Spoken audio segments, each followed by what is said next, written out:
Pulang tanpa medali, kontingen Muang Thai Indonesia jadikan ajang Islamic Solidarity Games tryout sekaligus mencari poin untuk kejuaraan dunia pada Maret 2026.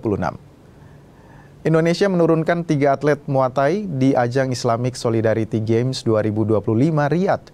Angelina Runtukahu, Antonia Buiola, dan Ardiansyah jadi duta Indonesia di Arab Saudi. Sayang, ketiganya kompak terhenti di babak perempat final. Meski begitu, banyak pelajaran yang bisa dipetik dari keikutsertaan di ISG 2025. Pasalnya, ajang ini dijadikan semacam tryout bagi Angelina dan kawan-kawan. Target utamanya berlaga di kejuaraan dunia yang akan digelar Maret 2026. Tampil menghadapi petarung top dunia di ISG jadi bekal berharga atlet.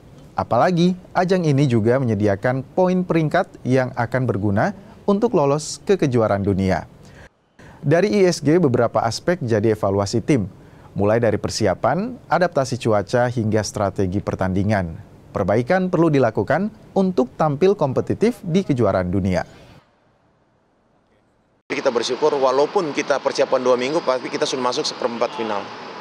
Ya, sudah bisa menyaingi atlet-atlet sekelas IFMA, peringkat 1, 2, 3.